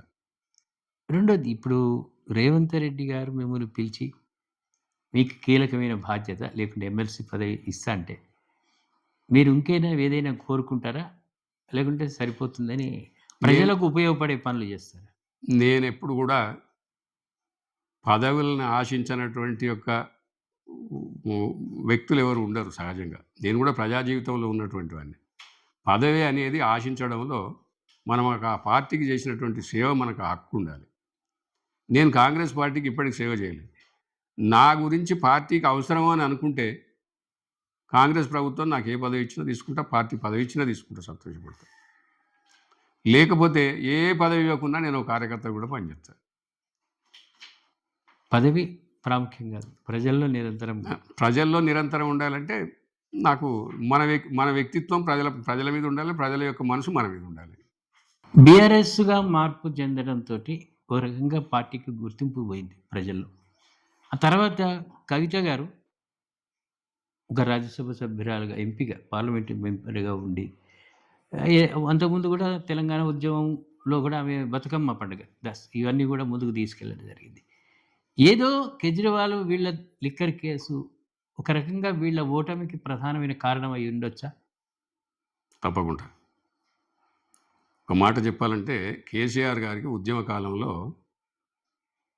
ఒక సెంటిమెంట్, ఆమెను ఏ విధంగా తీసుకురావాలి, తన కుటుంబ సభ్యుల్ని ఏ విధంగా రాజకీయంగా ఒక ప్రచారానికి తీసుకురావాలనేటువంటిది బతుకమ్మ దొరికింది. ఎందుకంటే తెలంగాణలో బతుకమ్మ కవితమ్మని నేర్పిందా అందరికీ? అదొక సెంటిమెంట్ను ప్రచారం చేయడానికి అదొక అస్త్రంగా ఉపయోగపడ్డది. ఎందుకంటే ఆంధ్రాలో బతుకమ్మ ఆడరు, తెలంగాణలో బతుకమ్మ ఆడతారు. డిఫరెంట్ ఆఫ్ స్టైల్స్ మనం అక్కడ ప్రజల్లో తీసుకుపోవడానికి ఎవరిని పెట్టాలంటే భూమిరెడ్డి భార్య భారతమ్మని పెడితే చెప్పకపోనా అంతటా కవితమ్మని పెట్టాలనా? అంటే ఇందులో స్వార్థం లేదా? కుటుంబ సభ్యులను ప్రజాక్షేత్రంలో ప్రచారం చేయడానికి ఆ పద్ధతిని అవలంబింపజేసారు. అందరం సహకరించినప్పుడుగా. కానీ దాన్ని అలా అతిగా చెప్పుకొని నువ్వు ఇలా నీ వెనుకొచ్చిన వాళ్ళందరినీ కూడా ఏం పనికిరారు, నేనే గొప్పదాన్ని అని చెప్పుకుంటే మాత్రం ఆమెను ప్రజలు గమనిస్తారు, తొందరగానే తొక్కి పెడతారు. ఇప్పుడు ఆమె చేసినటువంటి పని ఏంటి? ప్రజాప్రాతినిధ్య పదవిని అవలంబించినా కూడా ఈ అవలక్షణాలతోనే ఈరోజు రాజకీయంగా నువ్వు స్నేహితం చేసినటువంటి వాళ్ళు కూడా ఈరోజు భూస్థాపితం అయిపోయిండు. దానికి ఉదాహరణ కేజ్రీవాల్ గారు. బాధ్యత కలిగినటువంటి వ్యక్తి ఎవరైనా ఒక తప్పు చేస్తే ప్రజాస్వామ్యంలో అది పెద్ద తప్పు అవుతుంది, పరిణామం పెద్దగా వస్తుంది. అది ఆమె కవిత గారే ఇందుకు ఉదాహరణ. మీరన్నారు ఇప్పుడు తన పిల్లలను జనజీవన స్రవంతిలోకి, ప్రజల్లోకి తీసుకురావడానికి ఏదో ఒక అంశాన్ని ద్వారా వెళ్ళి తీసుకొచ్చారు. అంటే ఒక సినిమా హీరో తపన పడుతున్నది అది వేరు నటన. అది నిజంగా ప్రజా జీవితంలో తన పిల్లలను ఈ విధంగా తీసుకురావాలి అనుకుంటే ఆ తప్పు అనేది తల్లిదండ్రుల మీద పడే అవకాశం లేదా? పార్టీ మీద పడే అవకాశం లేదా? నేను అందుకే అన్న కదా ఒకనాడు, నేను అన్న కాబట్టి ఇప్పుడు మీరు అన్నారు కాబట్టి చెప్తానా. బీఆర్ఎస్ పార్టీ అనేది ఒక డ్రామా పార్టీ. ఇదే ఉదాహరణ. ఇది ఒక డ్రామాలే వీళ్ళవి. ప్రజాక్షేత్రంలో వీళ్ళు ఆడేటువంటి డ్రామాలే కేసీఆర్ గారి యొక్క కుటుంబం చేసేటువంటి ఒక పనులు. అందుకే బీఆర్ఎస్ పార్టీ పెట్టిండానంటే అది డ్రామా పార్టీ అని నేను పార్టీ పెట్టినాడే చెప్పిన. మీ వీడియో ద్వారా రాకపోవచ్చు, ఇంకెక్కడ రాకపోవచ్చు, కానీ నేను కార్యకర్తల క్షేత్రాల్లో చెప్పిన ఈ బీఆర్ఎస్ పార్టీ అనేది ఒక డ్రామా పార్టీ, దీనికి ప్రజలు నమ్మరని చెప్పిన. హరీష్ రావు ఆయన తెలంగాణ ఉద్యమంలో ఈ బీఆర్ఎస్ పార్టీలో ఒక డైరెక్టర్, ఆయన ఈ డ్రామా పార్టీకి ఆయన ఒక డైరెక్టర్. ఎట్లా ఉంటుంది బీఆర్ఎస్ పార్టీకి డ్రామా పార్టీ, బీఆర్ఎస్ పార్టీ ఒక డ్రామా పార్టీ అనే దాంట్లో హరీష్ రావు గారు ఒక డైరెక్టర్, ఇక ఆయన కేటీఆర్ ఒక ప్రొడ్యూసర్. ఇంకేం చెప్పమంటారు దానికి, అంతకంటే ఇంకేం కావాలి? ఇదంతా కలిసి ఒక చలనచిత్రం, ఒక సినిమా. రెండోది కాంగ్రెస్ గవర్నమెంట్ ఇప్పుడు అరెస్ట్ అప్పుడు అరెస్ట్ అని అంటుంది కదా, ఫోన్ ట్యాపింగ్లా, అది మూసేసిందా? దీని గురించి మనం నా స్థాయి కాదు మాట్లాడడానికి, ఎందుకంటే అది న్యాయస్థానంలో ఉంది.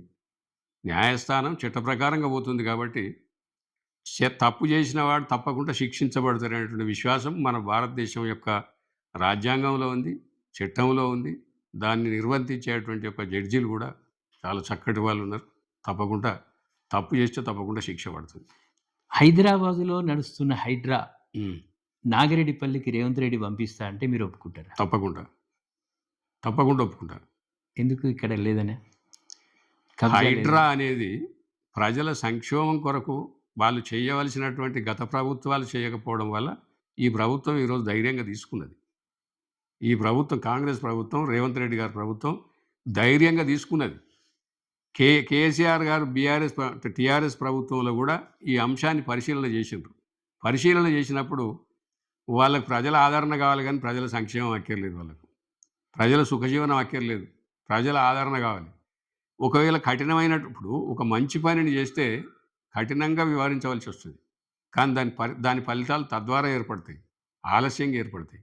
ఇప్పుడు హైడ్రా కూడా ఈరోజు అందరికీ కటువుగా కనపడుతుంది, కానీ తర్వాత రోజులలో అది చాలా చక్కటి కార్యక్రమం అని అక్కడి కార్యకర్తలు అక్కడి ప్రజలు దీవిస్తారు. తప్పకుండా తప్పును సవరించడానికి ఇంత కష్టపెట్టవలసి వస్తుంది. ఈ తప్పు చేసినటువంటి వాళ్ళు ఎవరు? నాట్ ఓన్లీ ఒక బీఆర్ఎస్ కాదు, ఒక టీఆర్ఎస్ కాదు, అప్పుడున్న కాంగ్రెస్ పార్టీ కూడా అక్కడ ఉన్నటువంటి నిర్మాణాలలో తప్పు చేసింది. కొన్ని వేల ఎకరాలలో ఈరోజు విస్తరించిపోతుంటే ఆ విస్తరించినటువంటి ఒక విస్తరణ ప్రాంతంలో పడేటువంటి ఒక వర్షాన్ని ఓ క్రమ పద్ధతిలో బయటకు పోకపోతే అక్కడ ఉన్న నివాస ప్రాంతాలకు నష్టం కాదా? దాన్ని ఒక పద్ధతిగా ఉన్నా కూడా దాన్ని అనుసరించకపోవడం వల్ల ఈరోజు హైడ్రాకి ఇంత తిప్పలు వచ్చింది, హైడ్రా పెట్టవలసి వచ్చింది. ఈరోజు కొంత వ్యాకులతతోని రేవంత్ రెడ్డి గారు నడపవలసిన పరిస్థితి వచ్చింది. కానీ రేపటి రోజులలో హైడ్రా కనుక బరాబర్ సక్సెస్ అవుతుంది, రేపు బరాబర్ పేరు పొందుతాడు, మంచి పని చేసిండు రేవంత్ రెడ్డి గారు అని కూడా శ్లాఘిస్తారో లేదో మీరు చూడండి. ఆ స్కీమ్ ఇప్పుడు తెలంగాణ వ్యాప్తంగా దాన్ని ఎంటైర్ తెలంగాణలో కూడా పెట్టాల్సిందే. ఎక్కడంటే ఇప్పుడు ఇవాళ కాదు, కాకతీయుల కాలం నుంచి కూడా, నిజాం కాలం నుంచి కూడా నీటి వనరులను రక్షించుకుంటేనే మన ప్రాంతం రక్షించబడుతుంది అనేది ముఖ్యమైనటువంటి ప్రణాళిక, ముఖ్యమైనటువంటి ప్రిన్సిపుల్. ఈ అక్రమ నిర్మాణాల వల్ల నీటి నిల్వ శక్తి తగ్గిపోతుంది. ఇప్పుడు మన గ్రామాలలో కూడా నేను చెప్తాను, పొలం అచ్చు కట్టుకోవడానికి ఒక శిఖం ఉంటుంది, ఆ శిఖంలో వాడు మట్టి పోసి పొడుపుతాడు, అది తప్పని చట్టం ఉన్నది. నేను ఎవరు యాక్షన్ తీసుకుంటాను అంటే యాక్షన్ తీసుకున్నాడు చెడ్డోడా, యాక్షన్ తీసుకోనోడు చెడ్డోడు. ఇదివరదనక ఎవరైతే చూసుకుంటూ కళ్ళతోని తప్పైనా కూడా కళ్ళతో చూసుకున్నటువంటి ప్రభుత్వాలే చెడ్డోళ్ళు, కానీ ఈరోజు యాక్షన్ తీసుకున్నటువంటి ప్రభుత్వం చాలా చక్కడిది. ఇలా అందరూ ఏమనుకుంటారంటే అక్కర రాంజాగల బంగ్లాలు కట్టుకుంటే ఆ పైసలన్నీ వచ్చి మళ్ళీ వాడు భూములు కొనుక్కున్నాడు. ఎవడు కొనుక్కున్నాడు? నీవు అక్కర రాంజాగల ఏ పలుకు పెడుతున్నావు, అక్కడ నువ్వు ఇండ్లు కట్టినావు, నువ్వు అక్కడ ప్రజలు నష్టపెట్టింది నువ్వు కాదా, నువ్వు అనుమతి ఇచ్చింది నువ్వు కాదా? ఇటువంటి అనుమతులు ఇచ్చే ప్రజాపాలకులు సొమ్ము చేసుకున్నారు. ఇలా ప్రజాపాలకులు ఆ సొమ్ము చేసుకొని ఆ ప్రజలు, అక్కడ ఉన్న ప్రాంత ప్రజలు కష్టాన్ని అనుభవిస్తున్నారు. కాబట్టి ఆ కష్టాన్ని కరదీర్చడానికే ఈరోజు రేవంత్ రెడ్డి గారి ప్రభుత్వం ఈ హైడ్రా అనేటువంటి ఒక స్కీమ్ తీసుకొచ్చింది. తప్పకుండా సక్సెస్ కావాలని కోరుకుంటున్నా. దీనికి పట్టణ ప్రాంత ప్రజలు కానీ, ఇక్కడ ప్రజలు కానీ దాన్ని తప్పకుండా సహకరించాలని నేను విజ్ఞప్తి చేస్తాను. నేను నా హృదయపూర్వకంగా విజ్ఞప్తి చేస్తానండి అందరికీ కూడా. అది ఇప్పుడు సిద్దిపేట జిల్లాలో మనం తీసుకుంటే ఒకటి మల్లన్న సాగర్ బాధితులు ఉన్నారు, రంగనాయక సాగర్ బాధితులు ఉన్నారు. ఇప్పుడు మల్లన్న సాగర్ పరిధిలో నేషనల్ హైవే పోతుంది, 150 ఫీట్ల రోడ్డు. కొందరి పంట పొలాల నుంచి ఆనుకొని పోతుంది. మంచి ప్రశ్న అడిగింది. దానికి ఎట్లా మీరు? నేను ఇక్కడ ఇప్పుడు ఇదివరకు దాకా అన్నటువంటి విషయాన్ని నేను మళ్ళీ దీనికి రూఢీ చేస్తున్నా. ఇప్పుడు ఒక ల్యాండ్ అక్విజిషన్ చేసుకుంటే ప్రభుత్వం 3 అంతలు ఎక్కువ ఇస్తుంది, రిజిస్ట్రేషన్ వాల్యూ కంటే 3 అంతలు ఎక్కువ ఇస్తుంది. ఎక్కువ ఇచ్చినప్పుడు సంతోషంగా రైతు వదిలిపెట్టాలనా కాదా? ఎందుకు వదిలిపెడతలేడు అనేది ఎందుకు గ్రహిస్తలేరు ఈ పాలకులు? ఎక్కడుంది లోపం? ఈ లోపం ఎక్కడుందంటే ఆర్థిక పరిస్థితులలో నల్ల డబ్బును దాచిపెట్టుకోవడానికి చాలామంది భూములు కొనుక్కుంటున్నారు. కాబట్టి భూములు కోల్పోయినటువంటి రైతులు కొనుక్కోలేకపోతుంది. ఇక్కడ ఉన్నటువంటి బాధ గది. ఈ గ్యాప్ని ఎవరు పూర్తించాలి? ప్రభుత్వం పూరించాలి, ప్రజలు పూరించాలి. నేను ఇక్కడ ఏం కోరుకుంటానంటే నేను ఈ సందర్భంగా ఇటు ప్రభుత్వాన్ని కోరుతున్నా, ఇటు ప్రజలను కూడా కోరుతున్నా, మీ వ్యాపారాలు చేసి రైతులను నష్టపోనీయకండి. భూములు అమ్ముకొని మీరు డబ్బు దాచిపెట్టుకుంటారు, కానీ మమ్మల్ని నిర్వాసితులు చేయకండి. నల్ల డబ్బుతో భూములు కొనుక్కోకండి. దాన్ని తెల్లగా చేసి భూములు కొనుక్కోమని కోరుతాను. దాన్ని తెల్లగా చేసి భూములు కొనుక్కుంటే ప్రభుత్వానికి ఇన్కమ్ వస్తుంది. 4 గంటలు కాదు. ఇప్పుడు నువ్వు నిజంగా డబ్బు కొనుక్కుంటే 30 లక్షలు పెట్టి కొనుక్కుంటావు. నువ్వు 30 లక్షలు పెట్టి రిజిస్ట్రేషన్ చేసుకుంటే 30 లక్షలకు 3 లక్షల రూపాయలు నువ్వు ప్రభుత్వానికి డిపాజిట్ చేయవలసి వస్తుంది. ఇది ప్రభుత్వం దగ్గర డబ్బు పెరుగుతుందా లేదా? నువ్వు 30 లక్షలకు కొంటే నీకు 90 లక్షలకు ఇస్తుందండి. ఇలా భూమి కోల్పోయేంటే 90 లక్షలు ఇస్తుంది. ఇది ఎక్కడుంది లోపం? పరిపాలనలో ఉంది, ప్రజలలో ఉంది. మనం కూడా నల్ల డబ్బును దాచిపెట్టుకొని భూ నిర్వాసితులను చేయకండి. నల్ల డబ్బును దాచిపెట్టుకొని భూముల వ్యాపారం చేసేటువంటి వాళ్ళే ఈరోజు భూములు కోల్పోయినటువంటి రైతులను నష్టపెడుతున్నటువంటి విషయాన్ని ప్రజలందరూ గమనించి సహకరించాలని కోరుతున్నా. ప్రభుత్వం కూడా దీన్ని దృష్టిలో పెట్టుకొని తప్పకుండా దీని మీద ఒక చట్టం తీసుకొచ్చి సెల్ఫ్ డిక్లరేషన్ తీసుకొని భూములు కనుక అమ్మితే రిజిస్ట్రేషన్ చేస్తే రేపు కొనేవాడు భయపడి దానికి సెల్ఫ్ డిక్లరేషన్ చేస్తే దానికి ఒక శిక్ష ఉంటుంది. నువ్వు ఇలా 10 లక్షలకే కొన్నా అంటే 10 లక్షలకే నేను కొన్నాను. నేను ఒకవేళ 10 లక్షలకు నేను తక్కువగా కొంటే నీకు 20 లక్షలు ఇస్తే నువ్వు ఆ భూమి విడిచిపెట్టాలి. ఆ కండిషన్ పెట్టాలి. ఆ కండిషన్ పెడితే అప్పుడు వైట్ మనతో భూములు కొనుక్కుంటారు. ఈ ల్యాండ్ ఎక్విజిషన్ సొమ్ము వస్తుంది. ఇది సాధ్యమా? ప్రభుత్వం అనుకుంటే సాధ్యం కాదు, ఏమైనా ఉంటుందా? ఇదేమో అసాధ్యమా? ఇది అందరికీ మనసులో తృప్తి. ఇప్పుడు ఇలా హైడ్రా సాధ్యం అవుతలేదా?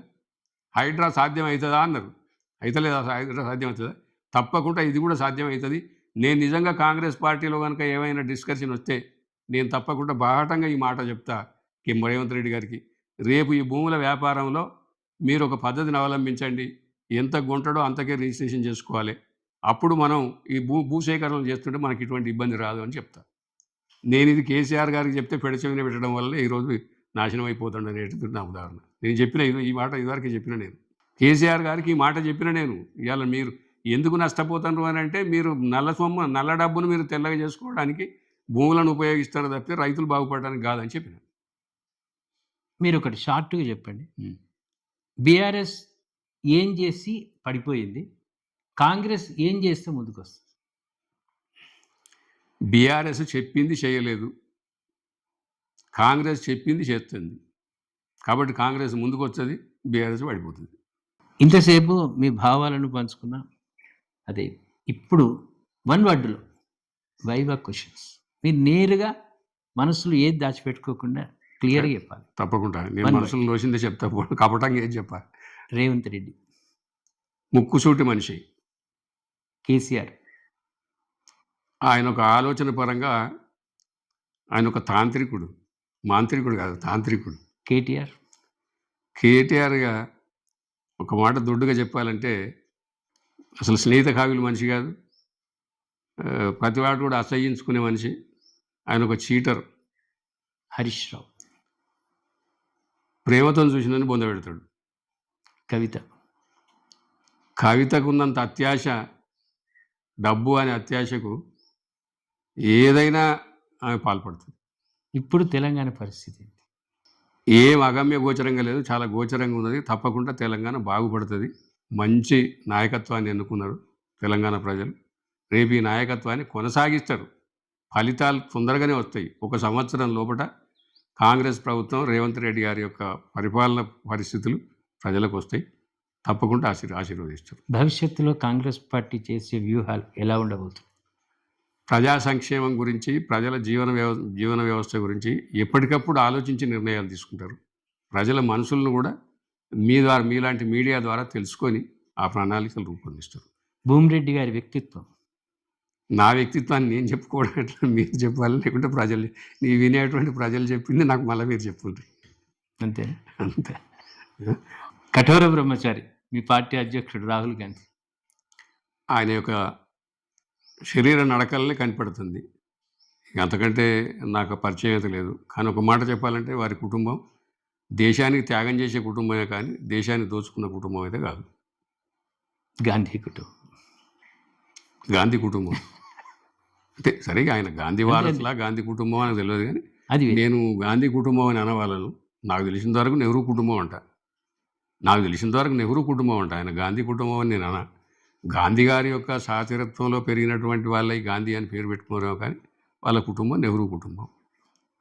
భవిష్యత్తులో ఆడబిడ్డ అయినా మగబిడ్డ అయినా నెహ్రూకు ఉన్నటువంటి సంతానం ఇందిరాగాంధీ యొక్క వారసులే వీళ్ళు. కాబట్టి అది నెహ్రూ కుటుంబం దేశానికి త్యాగం చేసినటువంటి కుటుంబం, కానీ దేశాన్ని దోసుకున్న కుటుంబం అయితే కాదు. భవిష్యత్తులో మీరు మరీ మా ప్రేక్షకుల తరఫున ఇంకా ఉన్నత స్థితికి చేరుకోవాలని ఆకాంక్షిస్తూ మీ మనసులో ఉన్న భావాలు సంపూర్తిగా పంచుకున్నాననే ఉందా? ఏమన్నా ఇంకా లోటు కనిపిస్తుంది మీకు? నేనైతే ఈరోజు మీతో మాట్లాడిన మాటలలో ఏది దాపరం లేకుండా మాట్లాడినా. నాకు మంచిగా చెడా అనేది రేపు ప్రజల నుంచి నాకు మాట్లాడే వాళ్ళు చెప్తారు, మీ ద్వారా కూడా తెలిసి వస్తుంది. అందుకే మా ప్రేక్షకుల్లో అనేక మంది నాయకులు కూడా ఉన్నారు. వాళ్ళకు కూడా చెప్తున్నారు, మనస్సులో ఉన్నది నేరుగా మాకు చెప్పండి. మా ప్రత్యేక కార్యక్రమాలకు రండి, ప్రత్యక్ష ప్రసారాలకు రండి. భావాన్ని పంచుకోండి. మీ ఉద్దేశాన్ని ప్రజలకు తెలవాలి.